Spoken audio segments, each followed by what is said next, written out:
You are watching the Doctalk show. Cataract is one of the biggest cause of blindness in today's world, and Georgina was kind enough to come and share her story of how she battled with cataract, how she underwent the surgery and her recovery thereafter. So I want to find out how this cataract has impacted on her life and if she has any words of advice for people out there who might be suffering from the same problem. So Georgina, when you were told you had this cataract and then you have to go for surgery, how was that? How did that affect you? However, it didn't affect me so much because I knew if I had surgery, I would see very well. Okay. I had it in mind. I even prayed. Even prayed, but most people, many people fear surgery. When you say surgery for the eye, they will take off. There are so many myths about surgery. People fear surgery. But when you are being handled by a professional, you should have faith that you are going to see. After all, the eye is not seeing anyway. You are already being incapacitated. You are not seeing, and when you take the step of having surgery, that means you are going to improve. So it's better to take the chance of having the surgery so that your vision improves. What was the surgery like when you were in that room? When I was in that room, yes. they put some drops in your eye to make the eye feel less pain. At times they give you a small injection also to make sure that the eye is fixed, and it's not moving. Then the surgery is done. And after surgery, they cover the eye and they give you to come back to be seen again the next day when they have opened the eye and it is seeing. So after the surgery, you are seeing properly?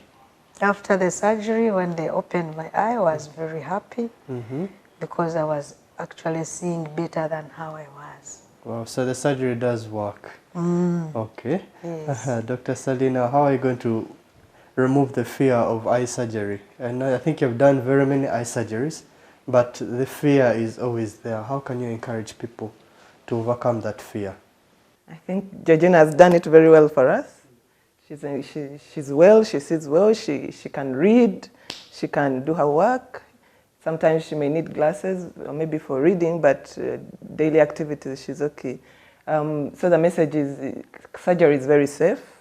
We don't have to put you to sleep. We just numb the eye and go ahead with the surgery. It takes about... So the person can even be looking as... Can even be hearing what we are saying, but feeling no pain at all.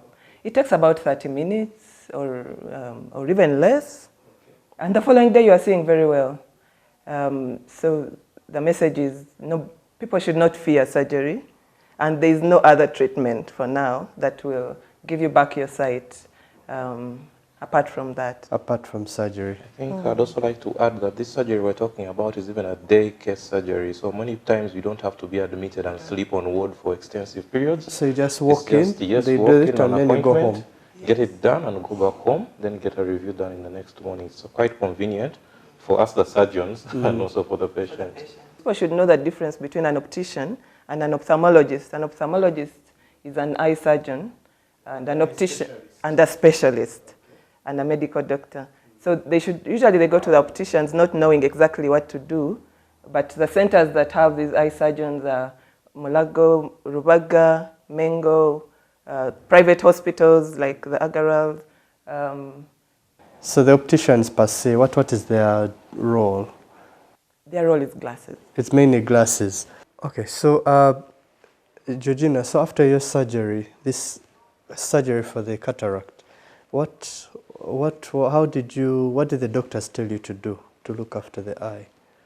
Of course, the doctors gave me some eye drops, which I had to put the number of times she had it prescribed, and to have good hygiene, to keep clean.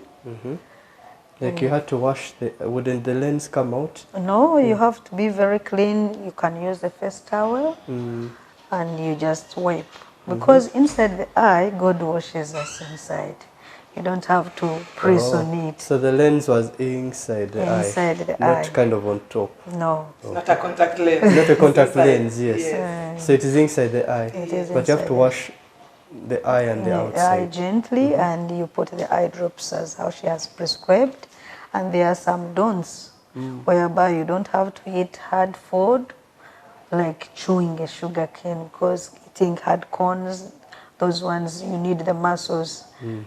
You are using the muscles also of the eyes. Wow, So okay. there are sometimes they tell you not to eat hard meat or meat which is not very ready, because you are going to start biting and using a lot of force and bending and lifting things which are heavy. And your diet has also to be with vegetables, because also when you are constipated, you use the eyes actually to squeeze. Interesting. When you are going to Dr. the Sadi, how toilet. does this all come up? The not eating hard meat, the sugar canes, overbending. What exactly is going on? Because now we've put something artificial in the eye. We put an implant in the eye in place of the old lens that was spoiled. So we need to have it settle down for some time. After some time it settles, you go on with your life. Those who can dig, they can dig.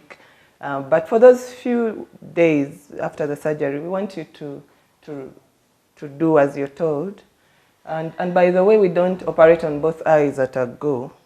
We may ask you to come later for the other eye, maybe a week or so, depending on how this first eye is healing.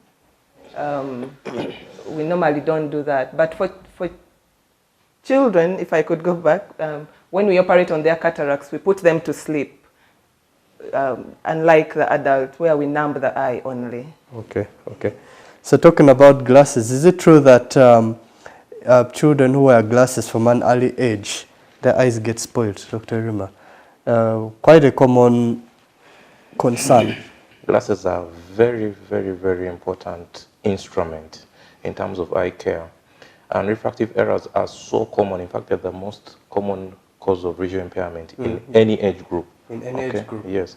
And in children, they are very particularly important, because refractive errors, if the eyes are not seeing clearly from the start, because vision in children develops as they grow, and if the eyes are not seeing clearly, they may even end up turning out blind, simply because the brain does not develop the center necessary for the child to see clearly, simply because the eye is not seeing things clearly. Something that could be fixed with glasses. So when I say glasses are a very important instrument, is that glasses help us correct these errors. We call them errors in refraction. But what does it mean, this error? Is it that So the lens is not there? Or the role of the eye is not even necessary to see. The eye's purpose is to capture light, focus it at a specific point at the back of your eye called the retina, from which point the light is converted into electrical signals which go to the brain, which interprets the signal and tells you this is what you are seeing. Okay. So the refractive purpose of the eye involves using glass-like structures to turn light to where it's supposed to go. So when it's not doing it properly, glasses come in to help. Okay. They kind of add that. Yes, the they will glass add whatever structures. kind of adjustment needs to be added that the eye is failing to adjust to focus the light where it's supposed to focus, so that the brain can get the signal correctly and allow you to see clearly. So glasses are very, very important, and they do not necessarily damage anyone's eye. They are there to help. Very interesting. So they don't spoil the eyes, No. in other words. Very interesting. So I will come back after the break to understand more about these risk factors. If you have any questions regarding eye problems, or how to care for your eye, or how to detect that maybe someone's eye may not, or your child's is not seeing properly, send them in. We'll be quick. We'll be happy to answer each and every one of your questions. Don't go away. We'll be right back after the break. You are watching the Doctalk Show.